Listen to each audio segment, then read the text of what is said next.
Hola, buenas noches a las personas que ya se están conectando. Gracias por acompañarnos y ser puntuales. Vamos a dar, como siempre, los 5 minutitos que damos para que la gente se conecte. Hoy tenemos a uno de nuestros principales ponentes en el área contenciosa administrativa y de los mejores en el derecho municipal. Por lo menos esa es ese es el criterio que yo tengo de mi amigo Eduard Cortés, de los mejores en ambos ramos. Tenemos más de 150 personas inscritas. Esperemos que tengamos una afluencia bastante bonita para seguir dando eh, continuidad a estas charlas del proceso contencioso administrativo, hoy con un tema bastante interesante que sabemos que don Eduardo Cortés nos va a pasar de la teoría a la práctica y eso es lo que queremos para que todos los que desconocemos esta área del derecho pues vayamos aprendiendo poco a poco. Son las 6:01, nos quedan 4 minutos. Buenas tardes a quienes vamos viendo por acá. Mire, ya tenemos a don Alex Rojas, don Eduardo B. y usted diciendo, y vamos a tratar de hacer un conversatorio con don Alex Rojas, con don Luis Ortiz, con don Jorge Leiva y usted. Vamos a sentarnos a hablar sobre derecho administrativo y que nos enseñen. Y lo tenemos a don Alex también para una charla que nos va a dar el 1 de julio. Don Gilbert Gómez, Hazel Víquez, es fiel oyente, doña Hazel. Muchas gracias por siempre acompañarnos. Don Jorge Prendas, Dayana Piedra, Lisbeth Alfaro, Lisbeth Obando. Veo gente que siempre están poniéndose al día y actualizándose, porque nosotros decimos que abogado con conocimiento es abogado actualizado. Y una buena praxis legal van a tener en el ejercicio de su profesión siempre. Muchas gracias a todos los que nos siguen.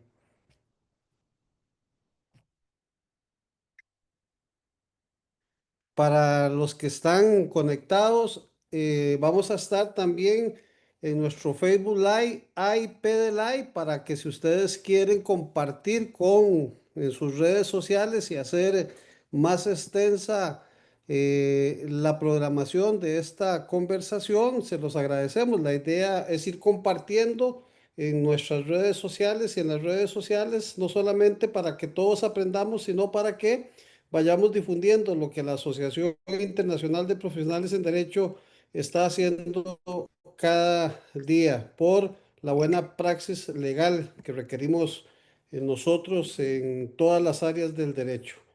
Muchas gracias a todos los que están por acá. Estamos a escasos 2 minutitos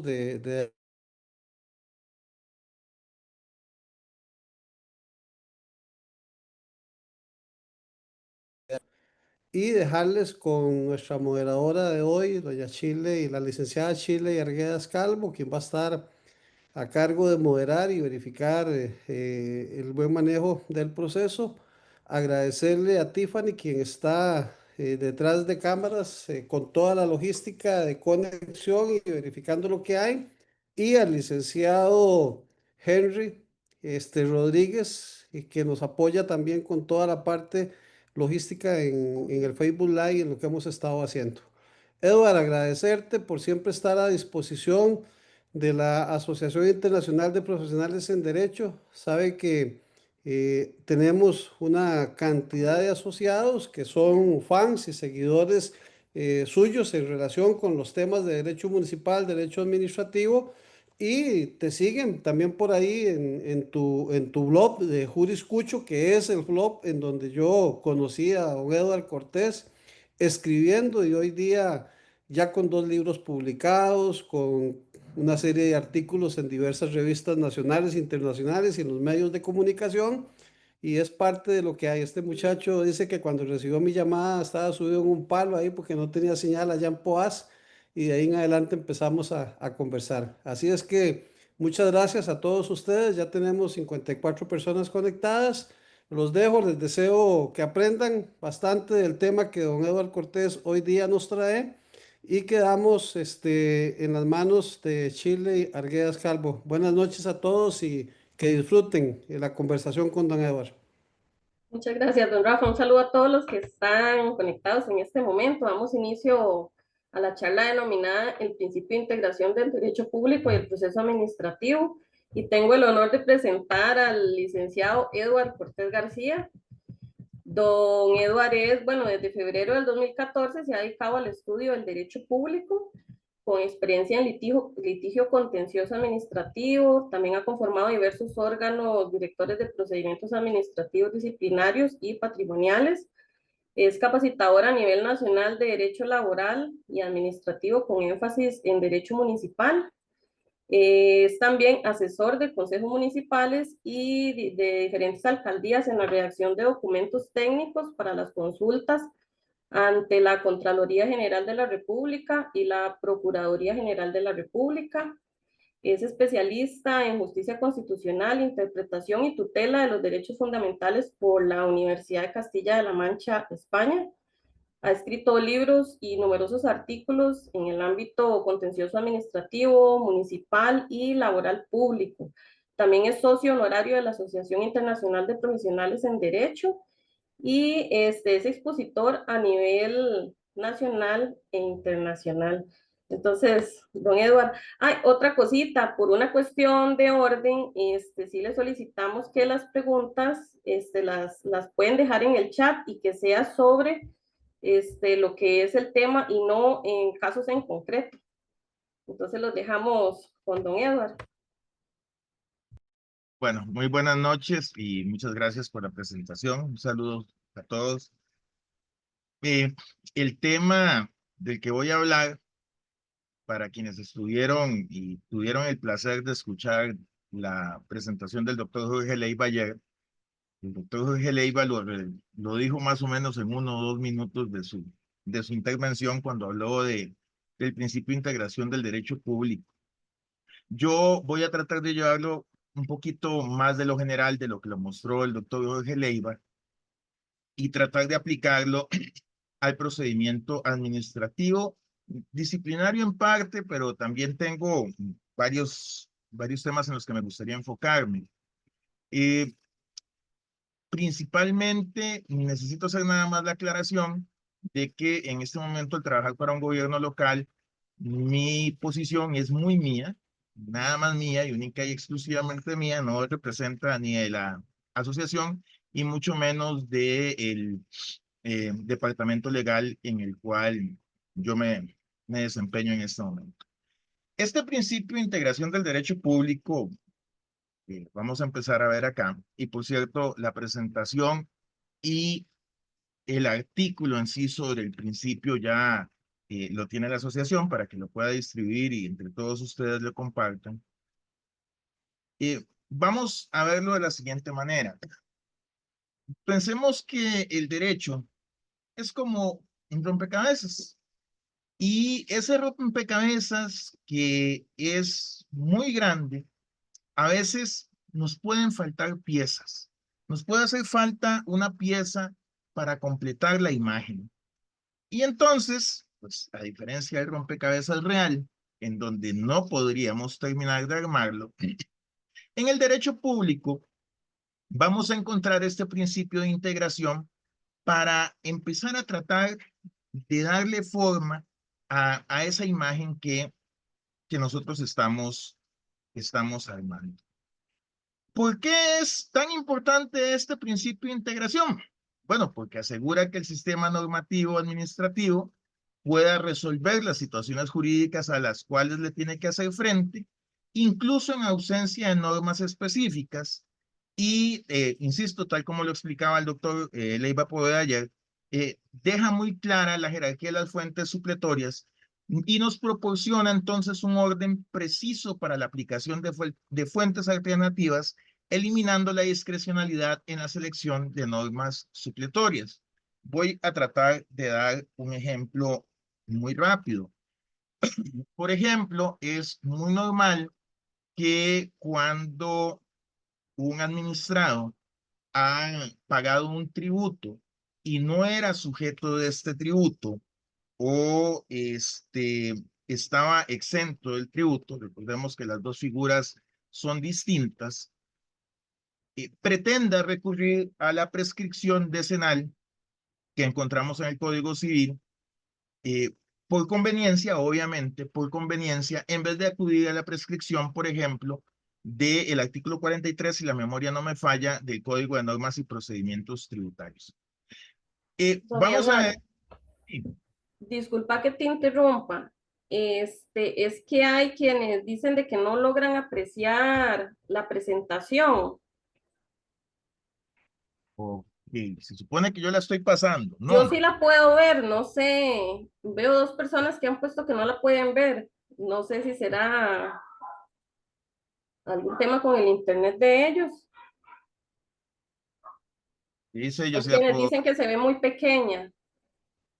Sí, bueno, ya eso sí está. Igual no se preocupen tanto por la presentación. Yo estoy ya muy viejito, entonces casi no uso presentaciones y en todo caso la van a tener ahí a su disposición. Muchas Vean, gracias.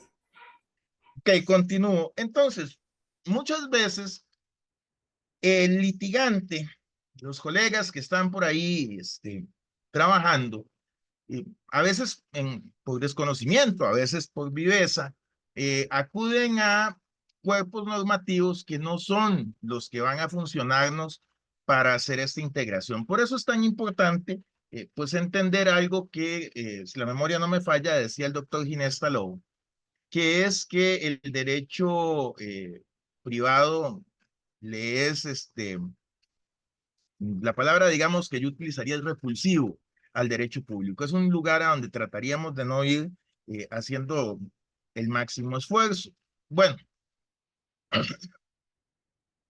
cuando hablamos de este principio de integración, vamos a tener claro algo muy importante, y es que se va a privilegiar sistemáticamente a las normas del derecho público. ¿Por qué?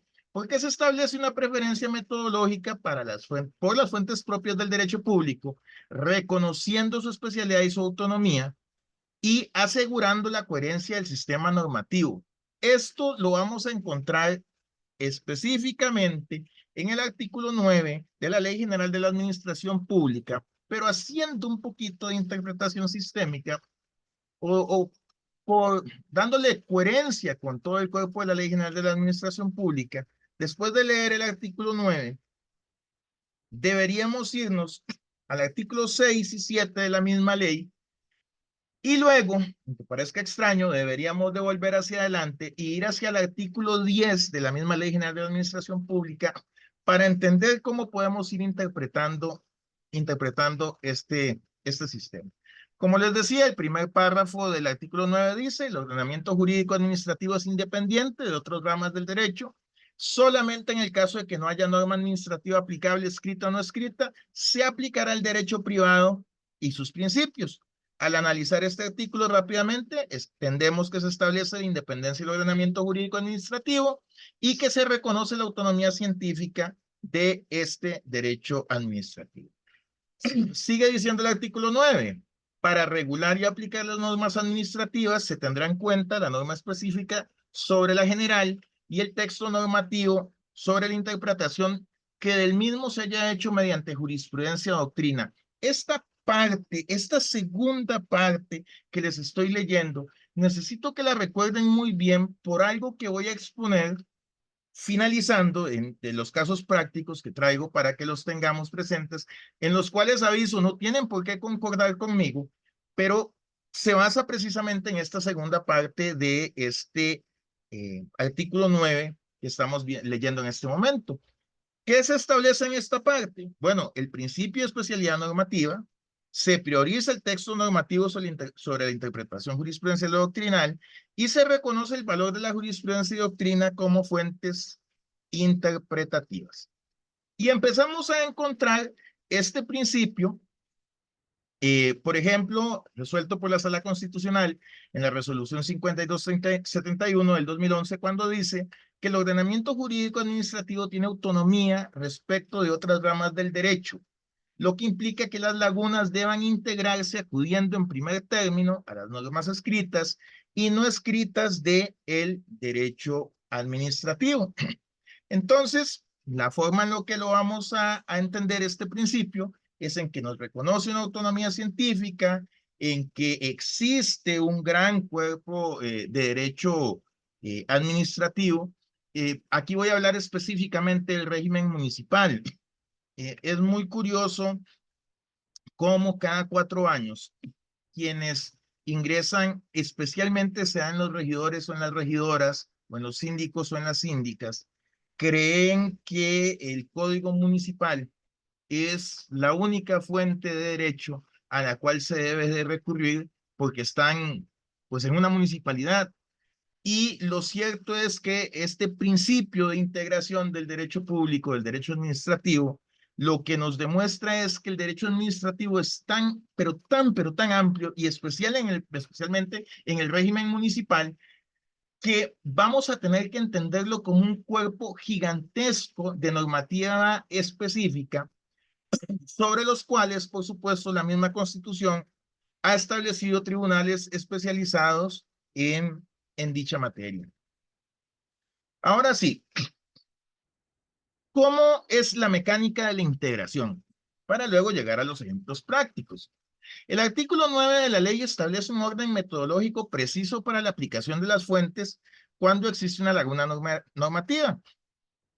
Dice que vayamos a la jurisprudencia, a los principios generales del derecho, a la costumbre y finalmente al derecho privado y a sus principios. Básicamente, ese va a ser el orden que tenemos. Bueno, en la jurisprudencia, ¿qué vamos a encontrar? Resoluciones de la Sala Constitucional, vamos a encontrar resoluciones de los tribunales contenciosos administrativos. Dependiendo en qué parte del estado estés, vas a tener resoluciones del Tribunal de Servicio Civil. Obviamente vas a tener las resoluciones de la Sala Primera en la materia que le corresponda, dependiendo también de a dónde se haya llevado el proceso, vas a poder necesitar acudir a resoluciones de tribunales de apelación laborales o vas a tener que acudir a resoluciones de la Sala Segunda, por ejemplo. Había hecho un ejemplo muy interesante entre que un tribunal de trabajo en San José determinaba, por ejemplo, que la pérdida de trabajo en un despido mediante un procedimiento administrativo disciplinario era un daño suficientemente grave como para dictar una medida cautelar, mientras que básicamente en la misma fecha un tribunal contencioso administrativo determinaba, por ejemplo, que esto no era un daño suficientemente grave que hiciera necesario que se otorgara dicha medida cautelar. Básicamente lo vamos a ver así. Primero vamos a tener la jurisprudencia, los principios generales del derecho público, la costumbre y por último vamos a recurrir al derecho privado y sus principios, que por cierto es lo que vamos a hacer en 2 casos de los que vamos a ver el día de hoy. La jurisprudencia, insisto, y esto también tal vez para los estudiantes de derecho que nos estén viendo, recordemos que jurisprudencia en Costa Rica solamente hay 2 lugares donde se genera: Sala Constitucional, por el artículo 13 de la Constitución, de la Ley de la Jurisdicción Constitucional, y el Tribunal Supremo de Elecciones, con ciertos matices que le ha dado la Sala Constitucional a su jurisprudencia. A lo demás lo podríamos llamar como antecedentes jurisdiccionales, y de hecho aprovecho para hacer un comentario de algo que se mencionó ayer con respecto a lo que es la ciencia y la técnica. La sentencia de mayo del 2024 de la Sala Primera, que habla sobre la ciencia y la técnica, para mí es una excelente sentencia, es un desarrollo chiquísimo de leer, aporta demasiado, pero es solo una sentencia, es solamente una sentencia. Y tan es así de que es solamente una sentencia que el mismo Tribunal Contencioso Administrativo, al citarle esa sentencia a la Sala Primera, ha dicho: miren, eso no es jurisprudencia. Es simple y sencillamente una sentencia aislada de la Sala Primera y como tal, pues ahí está, ahí existe, pero no se le puede dar ese ese carácter de jurisprudencia. En cuanto a los principios generales del derecho público, pues todos los conocemos, estarían en este segundo nivel de integración, y en el tercer nivel iríamos a encontrar la costumbre. A este principio ustedes también lo van a encontrar desarrollado principalmente por el Tribunal Contencioso Administrativo con el nombre de plenitud hermética del ordenamiento, que es esa cualidad del ordenamiento jurídico que le permite ofrecer soluciones a todos los casos que se le presenten sin lagunas normativas, que es de lo que hemos venido hablando, de este sistema de integración que garantiza el ordenamiento administrativo para que se resuelva, en buena teoría, cualquier situación jurídica. Vamos a pasar por acá muy rápido. Nuevamente la Sala Constitucional en el 2014 nos reafirma la independencia del ordenamiento jurídico administrativo y establece la prelación metodológica para la integración normativa al decir que el ordenamiento jurídico administrativo es independiente de otras ramas del derecho, lo que implica que las lagunas deben integrarse acudiendo en primer término a las normas escritas, a las no escritas del derecho administrativo y no a las del derecho privado. En esa misma línea, en una resolución ya algo viejita del Tribunal Contencioso Administrativo, así que no hay problema.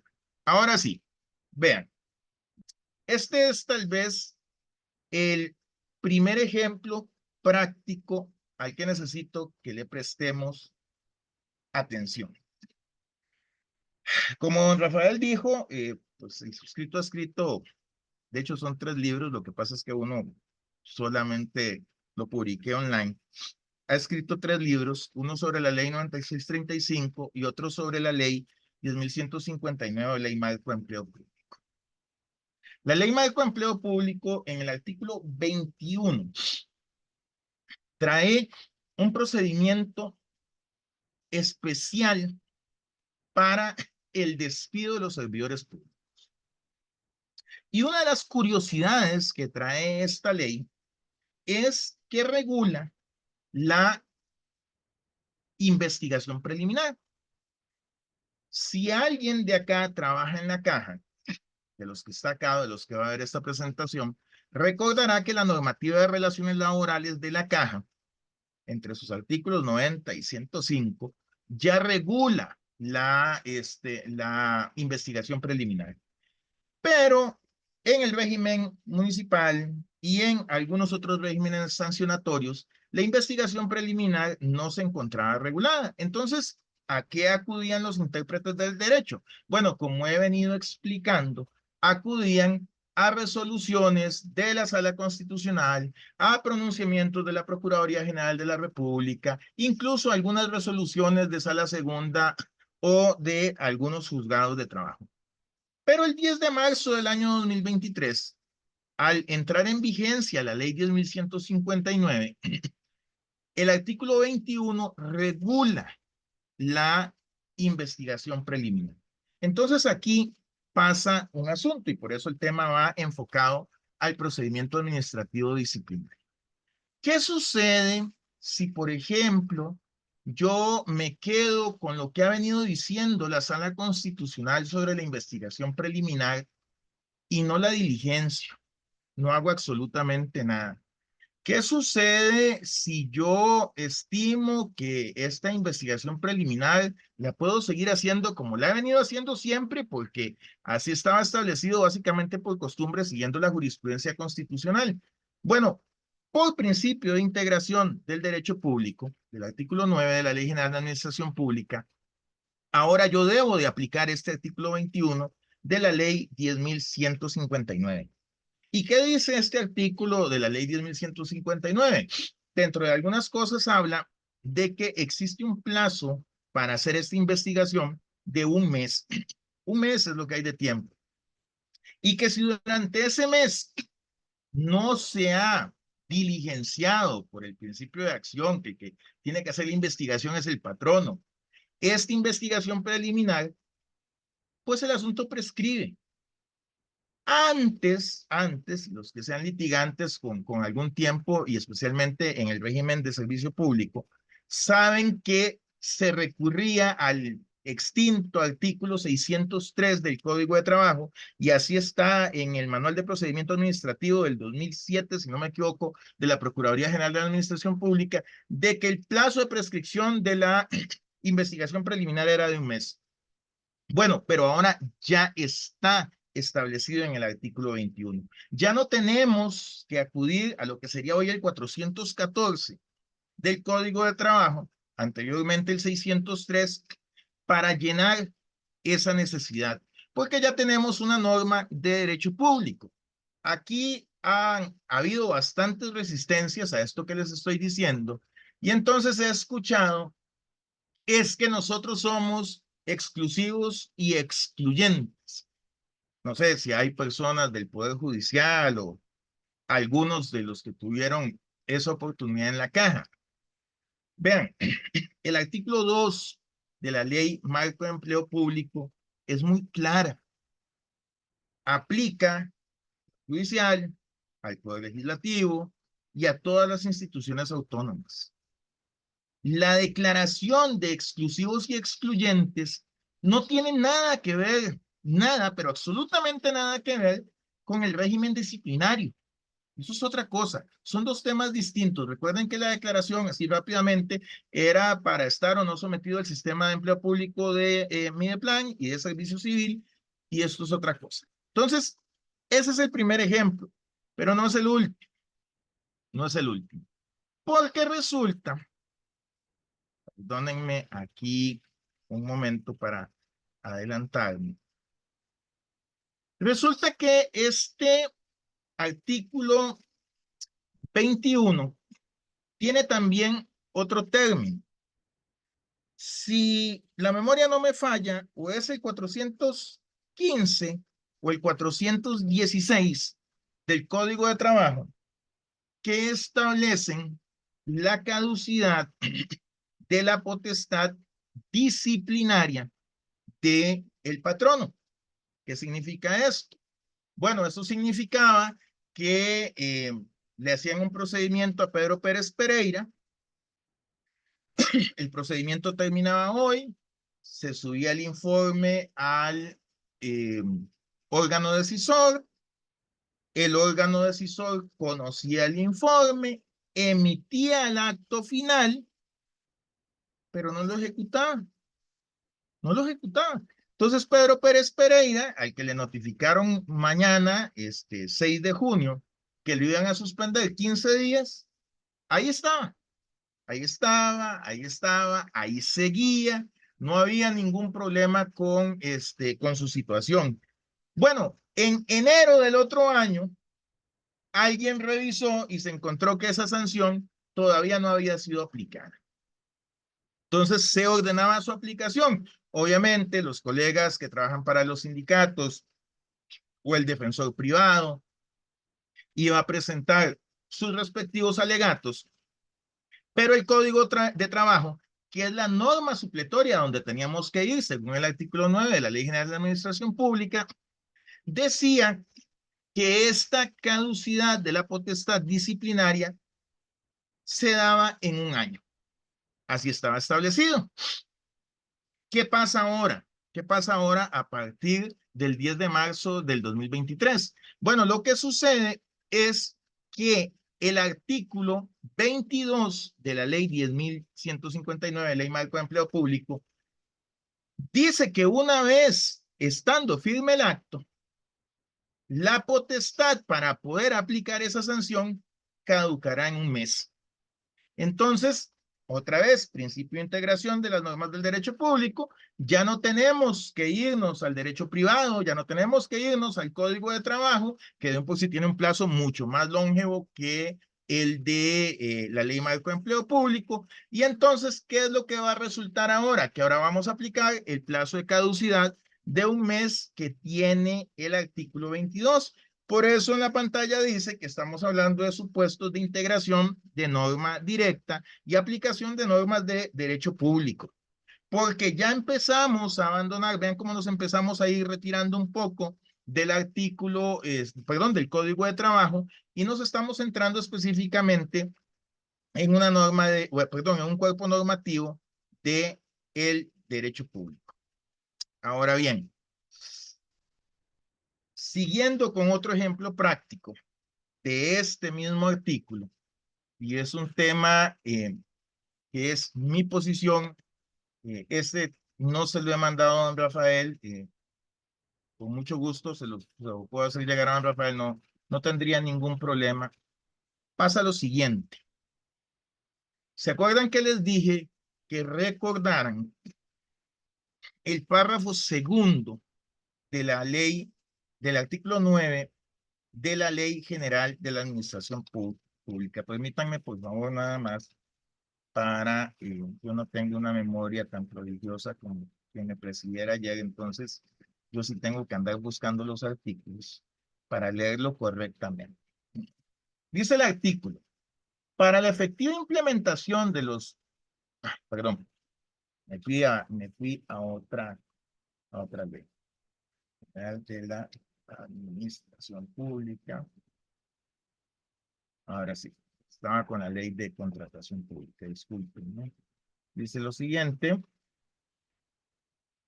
Caso de integración por laguna del ordenamiento administrativo escrito, se aplicarán por su orden la jurisprudencia, los principios generales del derecho, la costumbre, el derecho privado y sus principios. Ok, y sus principios.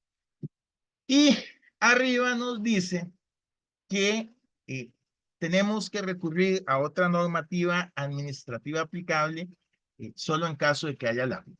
Bueno, vean qué pasa con el artículo 21 de la Ley Marco de Empleo Público y cómo aplica esta situación acá. El artículo 21 de la Ley Marco de Empleo Público tiene un párrafo final que palabras más, palabras menos, dice en su parte final, a pesar de que he dicho que todo lo anterior es un procedimiento administrativo, Poder Judicial, Poder Legislativo, Caja Costarricense del Seguro Social, universidades, Tribunal Supremo de Elecciones, municipalidades y todos los demás que se me estén olvidando, ustedes sigan utilizando el derecho que ustedes han venido utilizando siempre sancionando. Y entonces, aquí surge un pequeño problema. ¿Y cuál es el pequeño problema? El pequeño problema es que la Asociación Nacional de Empleados Públicos, ANEP, presentó una acción de inconstitucionalidad que dentro de todas iba contra el artículo 21 de la Ley Marco de Empleo Público. Y el Consejo Nacional de Rectores presentó una acción de inconstitucionalidad que del artículo 21 solamente ataca esa última parte del artículo. Y entonces, ¿qué pasa? Bueno, que cuando yo empiezo a integrar el ordenamiento jurídico, el derecho administrativo como un solo cuerpo legal, este servidor hace lo siguiente y dice, el artículo 2 de la Ley Marco de Empleo Público dice a quiénes le debe aplicar la ley. Es taxativo. Los únicos a los que no le aplica, si la memoria no me falla, están en el artículo 3. Perfecto. Vamos bien. El artículo 21 se autodenomina a sí mismo como el único y especial procedimiento que se llevará adelante para poder despedir a un servidor público.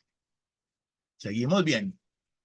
En la parte final, el artículo 21 dice, a pesar de que yo dije que este es el único procedimiento, autorizo, porque es lo que hace el legislador, dar una autorización al Poder Judicial, al Poder Legislativo, a la Caja Costarricense del Seguro Social, al régimen municipal, a las universidades, al Tribunal Supremo de Elecciones, a que sigan utilizando aquellos sistemas jurídicos que ustedes utilizaban. Pero entonces, como yo tengo que aplicar este principio, yo me tengo que acordar que hay algo que se llama la Ley de la Jurisdicción Constitucional. ¿Y qué dice la Ley de la Jurisdicción Constitucional? La Ley de la Jurisdicción Constitucional dice que una vez que se ha admitido para trámite una acción de inconstitucionalidad, esta, lo único que impide de la aplicación de la ley es que se emita el acto final. Y entonces acá yo tengo un problema. ¿Por qué tengo un problema? Porque la integración del derecho público me obliga a mí a entender, insisto, es mi posición profesional, que la ley que cobija a los poderes de la República, a las instituciones autónomas y a las universidades, y que me creó un procedimiento especial único para poder llevar adelante un despido, pero que al final me autorizó a seguir utilizando las demás normas, en este momento está en cuidados intensivos, está en stand-by, no existe para dar el acto final. Y entonces acá lo que se me podría cuestionar es decirme, licenciado, pero la ley orgánica del Poder Judicial no está siendo bien, no está siendo vista como inconstitucional, la ley general nadie la está viendo inconstitucional, la normativa de relaciones de la caja nadie la está viendo inconstitucional.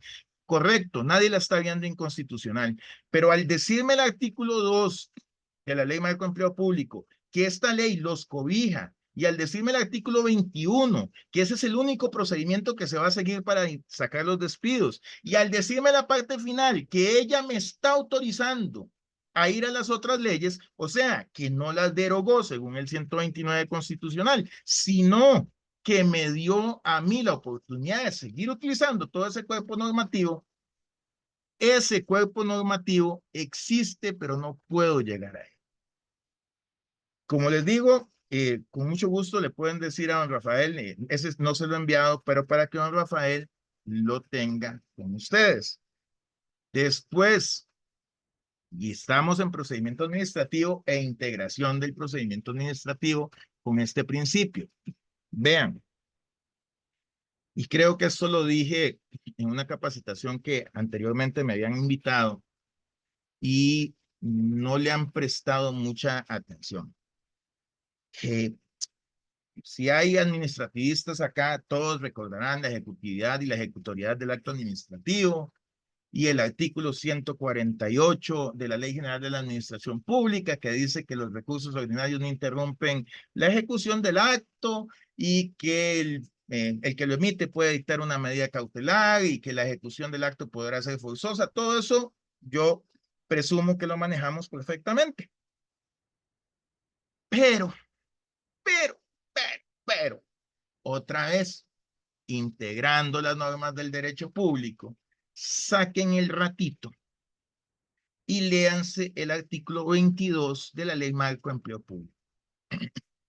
Y el artículo 22 de la Ley Marco de Empleo Público dice que el acto de despido se ejecutará hasta que el acto esté en firme. ¿Y cuándo está en firme un acto, estimables colegas? Pues cuando se ha agotado toda la fase recursiva que el doctor Jorge Leiva Poveda nos explicaba ayer magistralmente. Entonces, ahí también podemos hacer aplicación de la interpretación administrativa y podemos hacer aplicación de este principio. Creo que ahí voy con 3 ejemplos, si la memoria no me falla. Bueno, pero yo ayer, conversando con un estimable amigo que no puedo mencionar, le dije que hoy iba a hablar también de otra de esas cosas que a veces se me pasan por la mente y que no sé qué tan bien estarán. Resulta que hay una ley que es la ley 10.235. Esta ley es para un procedimiento administrativo muy específico, muy interesante, que es la violencia política contra las mujeres. Resulta que esta ley, en su artículo 14 y en su artículo 26, establece taxativamente que ni el Estado ni la administración, o sea, entiéndase, el órgano que esté llevando adelante este procedimiento, bajo ninguna circunstancia promoverán conciliación entre las partes, lo cual me parece una total genialidad. Bueno, cuando yo leo ese artículo, yo lo tengo, o por lo menos este servidor lo liga al artículo 10 de la Ley General de Administración Pública. Y me dice, licenciado Cortés, interprete en la forma que mejor garantice la realización del fin público al que se dirige esos dos artículos. Bueno, esos dos artículos nacen porque hay una convención Belén do Pará que establece que las mujeres tienen derecho a no tener, a sufrir agresiones en varios ambientes. Dentro de estos está el político. Pero resulta que a Eduardo Cortés le surge una duda y piensen que podría surgirle a cualquiera de ustedes. ¿Y qué sucede? ¿Qué sucede si quien puso la denuncia, perdón, quien colocó la denuncia, dice, ya no quiero seguir este escabroso camino, estoy convencida de que puede haber otra forma de solucionar este asunto, y dice entonces, yo quiero conciliar? Bueno, aquí se nos empieza a complicar un poquito el asunto. El artículo 317.e de la Ley General de Administración Pública dice que uno de los derechos de las partes es proponer alternativas. Y entonces, pensando en esto, yo decía, bueno, podría quedarme yo tranquilo con el artículo 317.e de la Ley General de la Administración Pública, porque el artículo me dice que la parte podrá proponer alternativas. Y si la parte me propone a mí la alternativa de conciliar, pues consideraría yo que eso podría ser suficiente. Pero, a mí me parece, mi criterio profesional, que el 317.es se me queda corto, porque esa propuesta alternativa es bastante genérica. Y entonces, ¿qué hago? Bueno, lo que hice fue acudir a una especialista en derecho de familia, que no es mi campo, y me empieza a contar la colega que el artículo 196 del Código Procesal de Familia establece que es posible la conciliación en cuanto a protección de personas en estado de vulnerabilidad, y que en ese caso se podría abordar mediante los sistemas de conciliación. Y adicionalmente, el artículo 9 del mismo cuerpo normativo me dice que esta conciliación se tiene que dar mediante mecanismos propios de justicia restaurativa cuando se cumplan criterios específicos. Entonces, ahora sí, va el ejercicio total. La ley contra la violencia a las mujeres en la política, ley 10.235, me establece en dos artículos que yo, órgano director o órgano decisor, no puedo proponer bajo ninguna circunstancia que exista una conciliación. Sin embargo, siendo un derecho fundamental el poder recurrir a árbitros para conciliar nuestros asuntos, y siendo el derecho, el principio de autodeterminación, el derecho a autodeterminación, un derecho fundamental, recurro al 317.e de la Ley General de la Administración Pública. Pero para darle sentido a qué debo de entender yo que es posible negociar, conciliar, para darle sentido a cuáles son estos criterios que debo de tener en cuenta para ver si es admisible la propuesta que está haciendo, en este caso, la persona denunciante a la que se tiene en este caso como víctima. Considera el suscrito que no quedaría de más recurrir a la interpretación que se puede hacer de estos dos artículos del Código Procesal de Familia para poder llevar adelante esta conciliación. Ese es uno.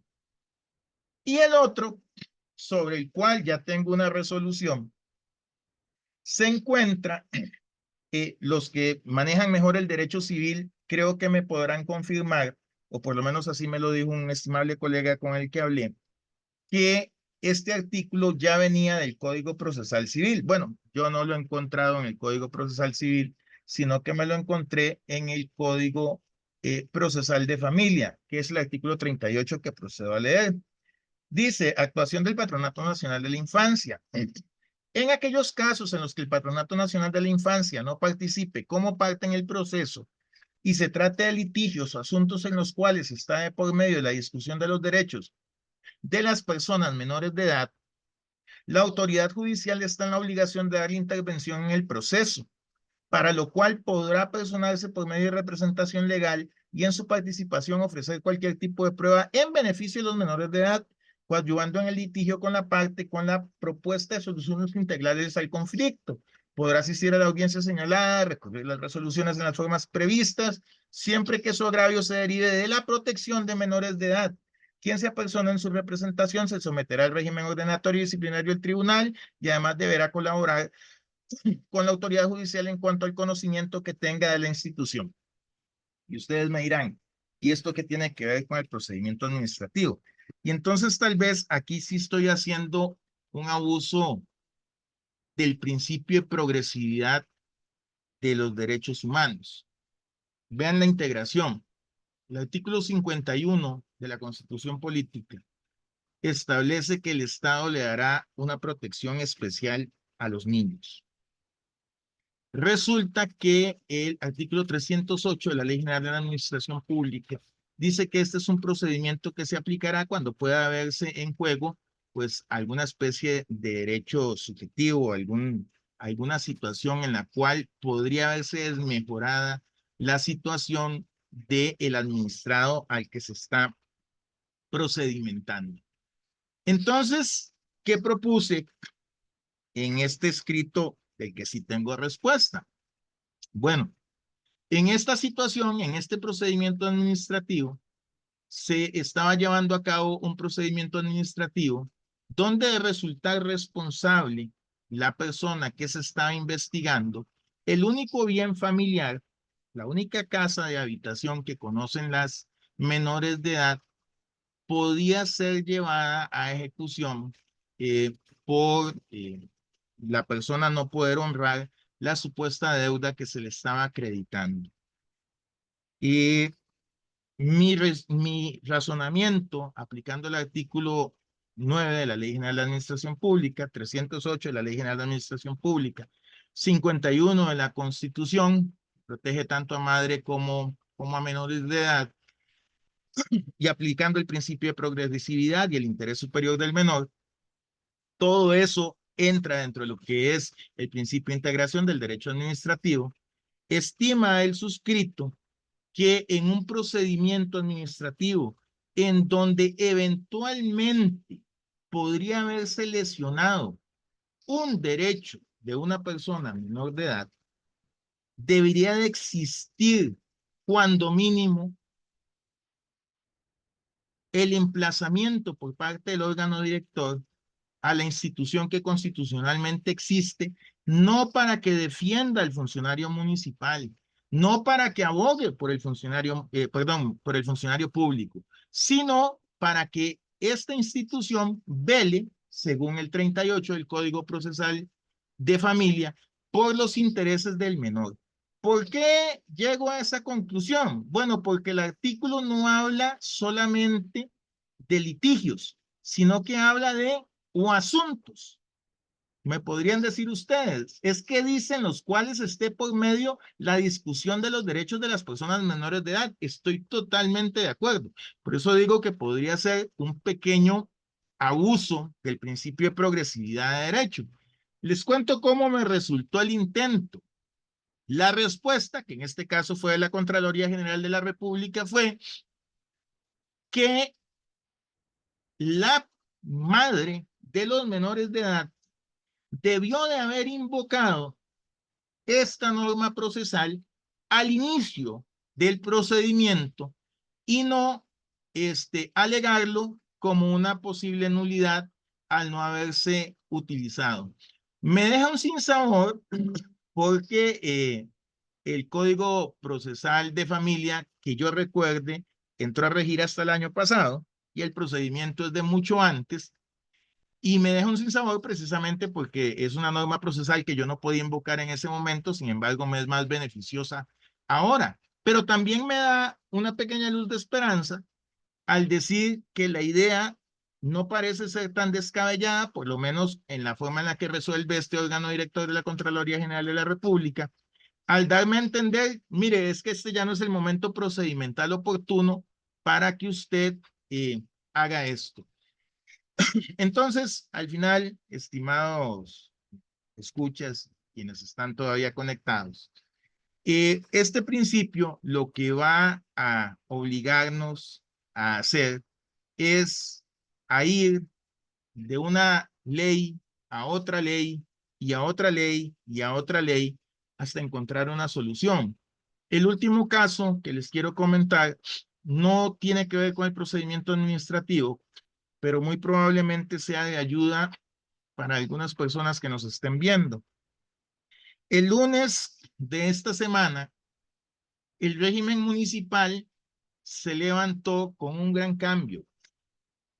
Y el gran cambio que tuvimos fue que ya las secretarias o los secretarios del Consejo Municipal no podían certificar.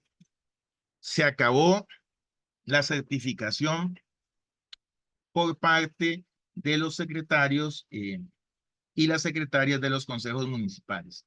Realmente no se acabó. Simple y sencillamente que antes, por ejemplo, usted quería saber si podía pedir su prescripción de deudas, entonces usted se apersonaba a al respectivo departamento, pedía la certificación, esta certificación iba donde la secretaria, usted pagaba los timbres correspondientes, los gastos correspondientes y tenía su certificación.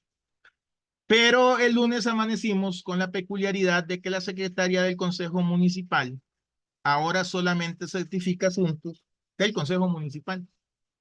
Y entonces vean qué bonito, porque automáticamente se esparce eso como una llama en un césped muy seco y la pregunta es, bueno, ¿y ahora quién certifica? En especial, porque todavía el Tribunal Contencioso Administrativo exige, por ejemplo, que el expediente administrativo vaya debidamente certificado. Bueno, ¿qué hubo que hacer? Hubo que salir corriendo a la norma general y la norma general es el artículo 65, párrafo segundo de la Ley General de la Administración Pública. Creo que esta es la forma más práctica que les puedo demostrar cómo aplicar el principio de integración del derecho público. El artículo 65, párrafo segundo, que es el que nos interesa para el ejemplo, dice lo siguiente.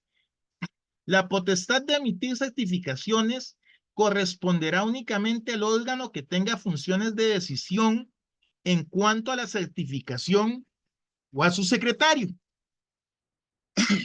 Les voy a decir cómo aprendí yo a estudiar y a leer.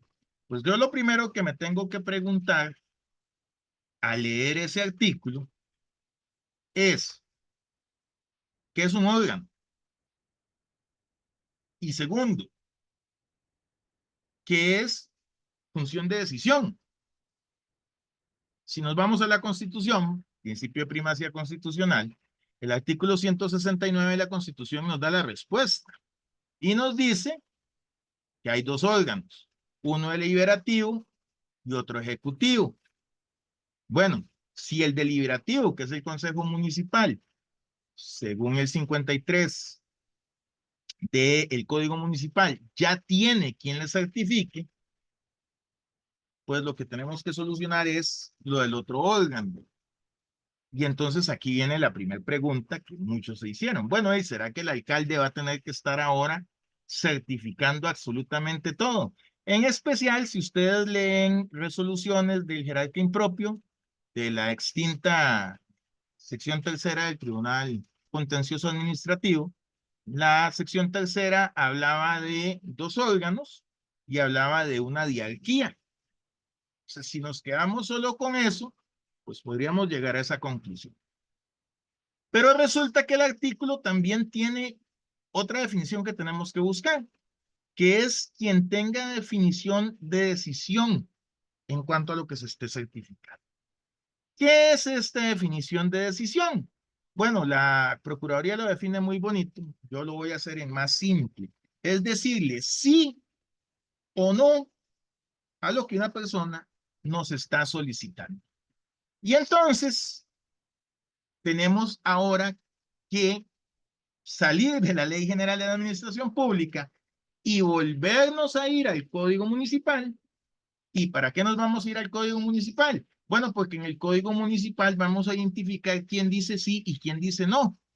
Ajá, sí, ahí lo dice.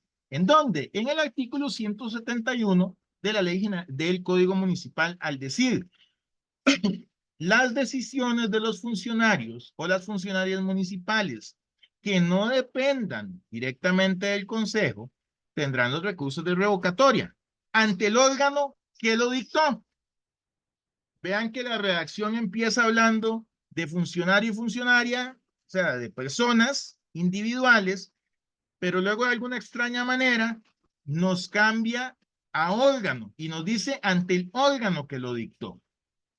Entonces, haciendo utilización del principio del cual estamos hablando y dándole un poquito de sentido jurídico, podríamos decir lo siguiente, acudiendo al artículo 9 de la Ley General de la Administración Pública, en concordancia con el 10 de la Ley General de la Administración Pública y utilizando el 65.2 de la Ley General Pública, entendiendo que la función de decisión va a tenerla aquel ante quien yo puedo recurrir, deberá de ser esta persona y únicamente esta persona quien certifique sobre aquello de lo que tiene decisión en concordancia tanto con el artículo 170 como 171 del Código Municipal. Y ayer, escuchando al doctor Jorge Leiva, le debo de agregar algo más que no había agregado a esto. Hay gobiernos locales que son extremadamente pobres y nunca nombran a nadie. Entonces, el departamento de valoraciones de la municipalidad es únicamente una persona. Y resulta que las personas pues se enferman, las personas tienen vacaciones, las personas a veces las suspenden. Y entonces volvemos a recurrir a la Ley General de la Administración Pública y en un artículo que se mencionaba ayer, que es el 180, vamos a decir que si ese servidor público que debe certificar la situación sobre la cual tiene poder de decisión no está, pues le va a corresponder a su superior jerárquico en esa situación excepcional para que el sistema de los servicios públicos se siga dando, porque trayendo también la Ley General de la Administración Pública, el artículo 4 de la ley establece que el servicio debe ser célere, debe ser continuo, eficiente y eficaz. Entonces, a modo de conclusión, ya di los ejemplos. Síntesis de importancia del principio. El principio de integración garantiza la plenitud hermenéutica del ordenamiento jurídico administrativo. Establece una jerarquía clara de fuentes supletorias para resolver lagunas normativas. Reconoce la autonomía científica del derecho administrativo frente a otras ramas jurídicas. Proporciona seguridad jurídica al establecer un método claro para la resolución de lagunas normativas. Y el dominio de este principio de integración, pues considero es fundamental para la práctica profesional, especialmente cuando utilizamos interpretación sistémica. El principio de integración no es solo una técnica jurídica, sino que es una manifestación de la coherencia y la unidad del ordenamiento jurídico administrativo y pues es lo que existe. Les doy un último ejemplo, aunque esto ya no sería integración, pero sí tiene que ver con ver al sistema, al cuerpo del derecho público como un gran cuerpo de derecho público.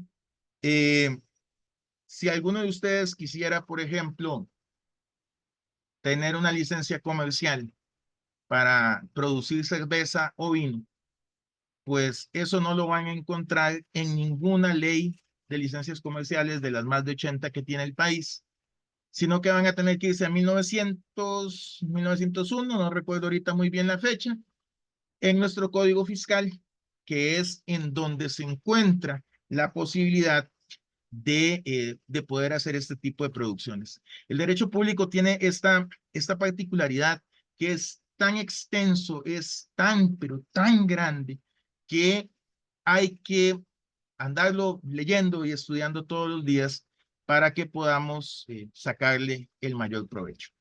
De mi parte, eso sería, y muchas gracias. Muchas gracias, don Eduardo. Excelente presentación. Voy a leer unas preguntas que tenemos por aquí en el chat. Si alguien desea realizar una pregunta directa a don Eduardo, le podemos abrir el micrófono también. Bueno, don Miguel Ángel Santamaría nos dice que si aún está vigente la jurisprudencia del Tribunal de Casación de lo Contencioso Administrativo en cuanto a que en los procesos administrativos disciplinarios se debe de aplicar la caducidad mensual y no la prescripción porque los actos de administración pública son imprescriptibles. El asunto es que aquí usted tiene que hacer una mezcla. El artículo 22 de la Ley Marco de Empleo Público habla de caducidad. De hecho, cuando expliqué ese artículo, yo les decía, vean, está tan mal redactado que puede pasar lo siguiente. Usted, licenciada Arguedas, es la presidenta ejecutiva de una institución y se va de vacaciones, pero a usted le llegó la sanción de la persona hoy. Y usted se fue de vacaciones mañana. La persona que la llega a suplir a usted no entra a conocer ese cúmulo de documentos que usted tiene ahí porque los considera que son muy suyos, entra a agendar el día a día de esa presidencia ejecutiva que usted tiene y cuando usted regresa dentro de un mes, usted se encuentra esa sanción ahí y ya la sanción usted no la puede aplicar. ¿Por qué la sanción no la puede aplicar? Porque ya caducó. El compañero tiene razón y de hecho recuerdo muy bien cuando en el Grupo de Derecho Administrativo de Costa Rica, en una exposición de procedimiento administrativo, el expositor hablaba, porque la Ley General de Administración Pública dice que las potestades de la administración nunca caducan. Bueno, pero es que en aquel momento, por principio de integración de las normas y por norma más favorable, que también se cola ahí, sacábamos esa caducidad del Código de Trabajo. Hoy en día no, hoy la tenemos en el artículo 22 de la ley 10.159, que es de aplicación obligatoria para todas las instituciones que están en el artículo 2 de esa ley. Muchas gracias. La siguiente dice, vamos a ver, si un departamento legal municipal no resuelve sobre el pago de derechos laborales de un exfuncionario, se puede acudir a la vía laboral sin agotar la vía administrativa. Vean, tengan mucho cuidado con eso, aunque como que no es del tema, pero no importa. Y recuerden que también, es que cuando a uno le toca exponer después de alguien tan brillante como el doctor Jorge Leiva Poveda, entonces ya como que es repetir sobre lo que ya alguien con más conocimiento que uno ha dicho. Pero ayer don Jorge habló del agotamiento de la vía administrativa. El Código de Trabajo tiene un articulito muy tramposo que los colegas no leen y en especial los de los sindicatos no lo leen. El artículo palabras más, palabras menos dice, señor X, a usted le dieron tal sanción, sí. Bueno, ¿qué quiere hacer? ¿Va a presentar los recursos? No, voy de un solo a la jurisdicción laboral. Perfecto. Viene el abogado de la municipalidad, presenta sección de falta de agotamiento de la medida administrativa, se la rechazan. Pero el mismo artículo me dice, ¿quiere usar el recurso ordinario? Sí, ok. Presenta el recurso ordinario. Concomitantemente, presentan el proceso judicial.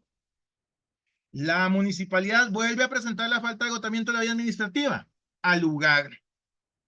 ¿Cómo al lugar? Pero no es que esto era que si yo quería. Sí, pero el artículo dice que si usted agota primero la vía administrativa, tiene que esperarse hasta que la vía administrativa se resuelva para luego poder acudir a la vía jurisdiccional. Si usted no agota los recursos internos, pues entonces acuda directamente a la vía jurisdiccional y no va a tener ningún problema.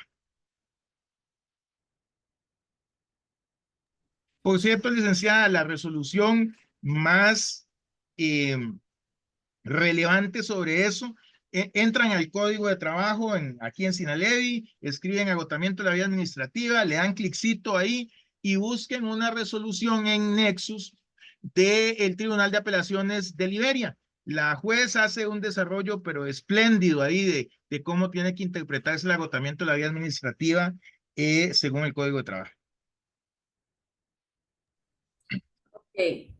Otra consulta, esta sí es de una persona anónima, dice, ¿cómo puede medirse la costumbre como fuente de derecho o norma no escrita?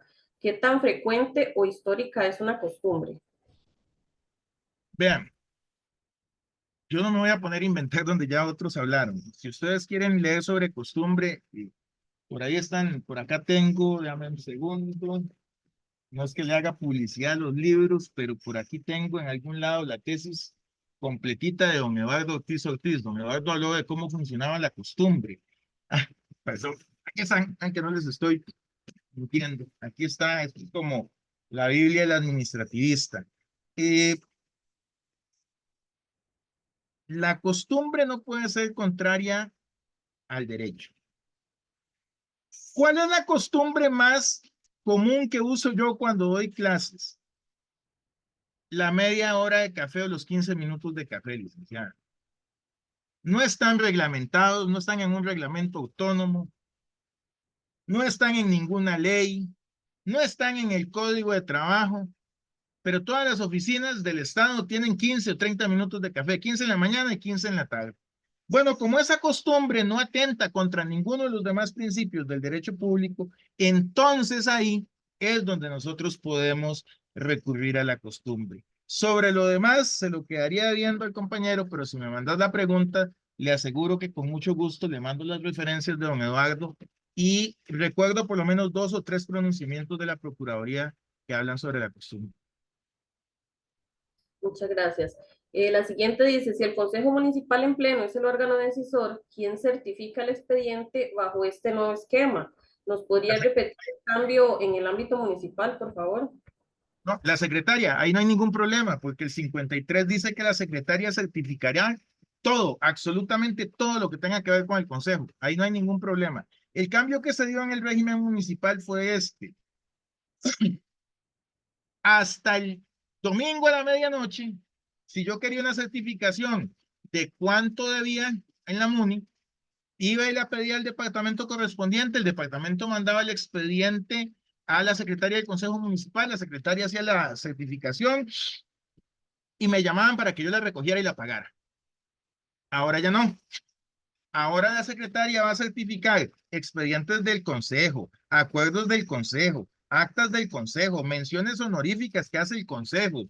Cualquier cosa que tenga que ver con el Consejo lo va a hacer la secretaria. Así que no habría ningún problema con eso.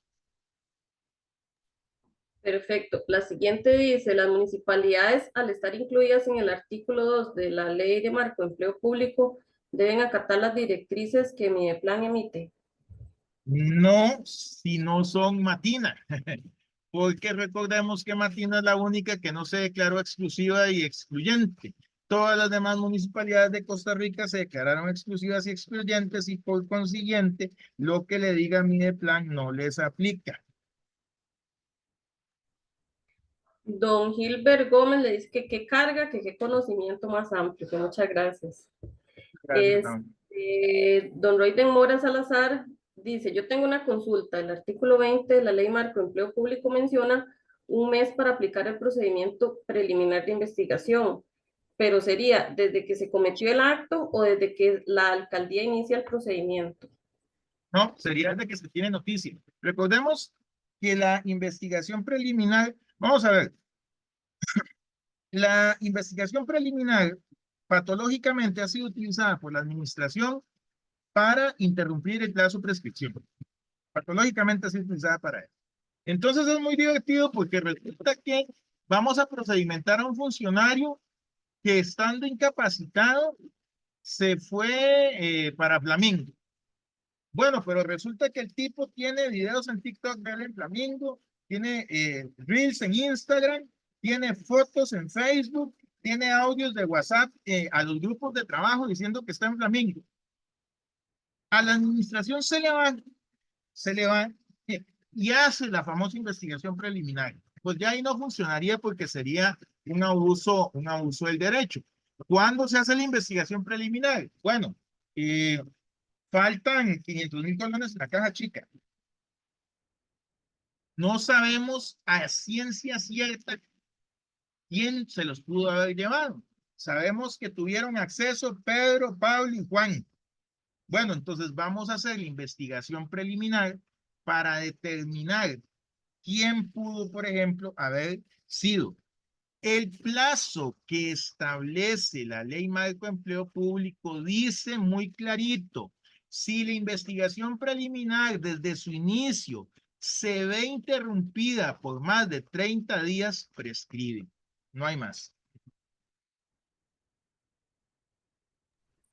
Muchas gracias. Seguimos. María Elena Vargas dice, cuando es por mala administración de fondos públicos, es también por un mes el plazo para la prescripción.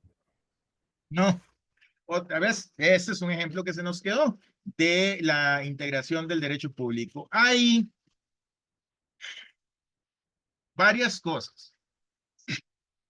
Primero, para los estimables colegas que todavía estén, recuerden que las audiencias de procedimientos administrativos que tienen que ver con el tema que dice Marianela no son privadas, son públicas. Esas audiencias son públicas. Número uno. Número dos, ¿dónde puedo encontrar normativa? En la Ley General de Control Interno, en la Ley contra la Corrupción y el Enriquecimiento Ilícito. Ley General de Control Interno y Ley de Control, contra la Corrupción y el Enriquecimiento Ilícito, ¿a dónde me disparan? Al 71, la Ley Orgánica de la Contraloría General de la República, que establece una prescripción de 4 años cuando son notorios y de 5 años cuando no lo fueran. Entonces ahí no aplica el plazo del mes. Ojo, yo sí me atrevería a decir que una vez hecho el procedimiento administrativo y una vez determinada la sanción, aunque sea con el plazo quinquenal de la Ley Orgánica de la Contraloría General de la República, regreso nuevamente al artículo 22 de la Ley Marco de Empleo Público y ese es el plazo, ese es el tiempo que tiene el jerarca para poder aplicarme la sanción.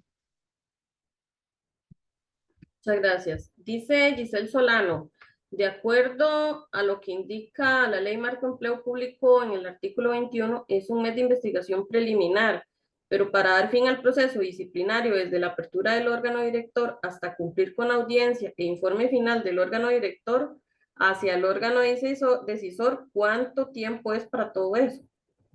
2 meses. Lo que Okay. pasa es que sigue siendo un plazo ordenatorio, no perentorio. Vamos a ver qué más dice. ¿Qué pasa? Esta es suya. Una falta que dice, una falta que dice el archivo notarial lo pasa como falta ante el juzgado notarial para el proceso. ¿Aplica igual el mes de sancionar dentro del proceso o ese mes para hacer el archivo de la denuncia ante el juzgado notarial? ¿Qué opina? Yo también lo estaba leyendo y no desconozco sobre temas de notariado. Vamos a ver, por este otro lado tenemos, si el consejo, si yo creo que esta no la leí, si el consejo municipal en pleno, así esta ya la leí. Dice, los órganos adscritos a la corporación municipal, como un comité de deportes, aplica exclusivo, excluyente de la misma manera que su municipalidad respectiva. Tienen que haberlo aplicado. Sí, bueno, estas son las consultas que tenemos por el chat. No sé si alguien desea hacerle una pregunta directa al licenciado Edward para que se le pueda abrir el micrófono. Si alguien quiere preguntar, que levante la mano. Vean, a mí me hubiese encantado que alguno me hubiese cuestionado todo el entramado, porque yo creo que los compañeros deberían de tener claro esto. Mi posición actual es esta. Ni en la caja, ni en el Poder Judicial, ni en las universidades, ni en el Tribunal Supremo de Elecciones, ni en las municipalidades, ni en ninguno de los que están mencionados en el artículo 2, en este momento se puede despedir a nadie. A pesar de que la ley orgánica del Poder Judicial sigue funcionando, a pesar de que el Código Municipal sigue funcionando, a pesar de que la Ley General de Administración Pública sigue funcionando, no hay norma habilitante para brincar de la Ley Marco de Empleo Público a esos cuerpos legales. Lo otro, esta interpretación extensiva que hago yo de la intervención del Patronato Nacional de la Infancia, yo les soy muy sincero, a mí sí me gusta mucho y me parece sumamente lógica, especialmente porque quienes hemos trabajado en régimen disciplinario sabemos que muchas personas solo tienen un bien o lo único que tienen es su ingreso por salario y indirectamente eso afecta a todo el núcleo familiar. Y si el Código Procesal de Familia a mí me está dando un derecho procesal, que es traer a un asunto, vean que ahí no dice que solo tienen que ser juicios, a la institución que fue creada por Constitución para defender el interés superior del menor, a mí me parece sumamente lógico que esa posibilidad sea aceptada. Pero, en fin, me hubiera gustado que también habláramos de eso, pero no hay problema, podemos seguir hablando de la ley marco empleo público, todo lo que ustedes quieran. Vamos a dejar, Eduard, eso para la mesa que vamos a hacer con los grandes que lo van a acompañar. Vea que usted hoy nos ha dado una lección que le puedo decir. Mi profesor de Derecho Administrativo fue don Ricardo Zamora, nos hablaba de García Enterría y en una hora usted me dio una lección que no aprendí en 4 meses. Así es que creemos todos y así están los diversos comentarios. Nos quedan 2 charlas de contencioso administrativo con 2 grandes maestros, don Alex y don Luis Ortiz. Y esperamos también unirnos todos para poder contar con ellos. Recordarles que el próximo sábado y el que viene, 7 y 14, tenemos un evento presencial en la Universidad Central con aspectos prácticos. Empezamos este sábado con pensiones, derecho de familia, con don Ricardo González, con Natalia Calderón y con el licenciado Kendall Ruiz, el doctor Kendall Ruiz, hablándonos de los cuidados que debemos de tener al litigar con la inteligencia artificial. Ahí don Edward nos puso esta semana un post que nos dejó pensando a todos, ¿qué pasa si me doy cuenta que una sentencia fue redactada por inteligencia artificial?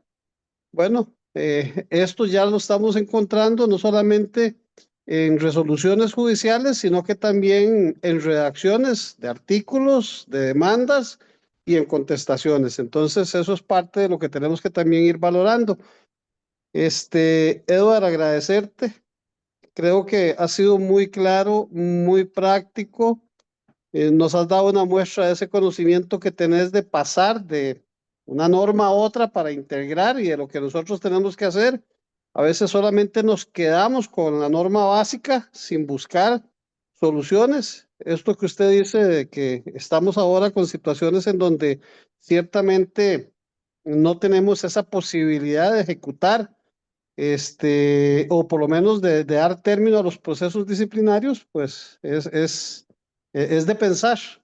Y creo que si despiden a alguien, pues tenemos que ir a la vía judicial también a decir que se aplicó una norma que no estaba en uso o que por lo menos estaba suspendida por la Sala Constitucional y que la Sala Constitucional tiene efectos erga omnes y de acatamiento obligatorio. Vamos, Rafa, en ese punto, porque creo que es muy importante para esta charla.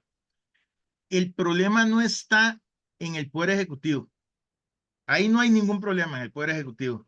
El problema lo vas a encontrar en las autónomas y en los otros poderes, porque la posición, y por lo menos ya me pasó en el CIPA, en la caja, la posición de la colega de la caja fue: la normativa de relaciones laborales está vigente. Sí, claro. Y por eso en el artículo que te voy a pasar, yo vengo y digo esto, vean, funciona así. Yo salgo de mi casa, me despierto, tomo el desayuno, tomo el jugo, me como mi huevito, agarro mi carro, me voy para el trabajo y cuando regreso en mi carro, la calle dice en mantenimiento. La calle dice en mantenimiento. Yo veo mi casa, veo que dejé la luz de la cocina encendida, tengo las llaves de mi casa está ahí, pero no puedo llegar a mi casa en carro. No puedo llegar a mi casa en carro porque me están arreglando la calle. Esa calle que me están arreglando en este momento es el artículo 21 de la Ley Marco de Empleo Público. ¿Qué es la casa? La Ley General de Administración Pública, el Código Municipal, la Ley Orgánica del Poder Judicial, la Normativa de Relaciones Laborales de la Caja. Ahí la estoy viendo, pero no le puedo llegar a como siempre he llegado. Entonces no faltará quien me diga: Jay, bájese del carro y váyase caminando. Exacto, ves que ya tengo que cambiar la forma de llegar. Ya no voy a poder llegar de la misma manera. Entonces, si en este momento yo no puedo llegar de la forma correcta ni a la ley general, ni a la ley orgánica, ni a la normativa de relaciones laborales, la resolución lógica con base al principio de integración de las normas del derecho público es clara. No puedo despedir a ni una sola persona porque la están viendo de inconstitucional. Perdona que me metiera ahí, pero es que sí quería que les quedara esa parte. Te cuento que estuve trabajando en eso más o menos como desde septiembre del año pasado y lo terminé, será hace 8 o 10 días que terminé de darle y darle y darle cabeza hasta convencerme de ese asunto. Y muy importante también, don Rafa, que los compañeros tengan presente que sí, que el 148 de la Ley General de Administración Pública no ha desaparecido. La ejecutoriedad y ejecutividad del acto administrativo sigue existiendo, pero el 22 vino a cambiar eso. Entonces, ¿qué significa eso? Que si a vos te despidieron un funcionario X en cualquier lugar y le dijeron: tome, aquí está el acto final, váyase, no sabe un momento. El 22 de la Ley Marco de Empleo Público dice que hasta que el acto esté en firme. Y el acto va a estar en firme hasta que yo aplique todo el conocimiento que obtuve el 4 de junio del 2025 en una conferencia que dieron en la asociación con el doctor Jorge Leiva Poder. Eso sería, Brian. sí. Así Agradecerle que, a todos. Muchas gracias, don Edward. Agradecerle a todos por haberse conectado e invitarlos a participar en todos los siguientes eventos. Son muy bueno, enriquecedores, eventos profesionales. Muchas gracias. hasta luego. Buenas noches, saludos. Muchas gracias a todos, Eduardo, agradecerte y nos seguimos viendo en estas clases para tener todos una buena praxis legal. Estuvimos con asistentes desde 80 hasta 95 personas. Tuvimos una buena audiencia dentro de las personas que estaban inscritas, pero sabemos que los que estuvieron conectados hoy salen conociendo más de lo que sabían antes de esta charla. Muchas gracias, Edward, y saludos. Luego, muy buenas noches. Hasta luego, Ayana, muchas gracias. Hasta luego.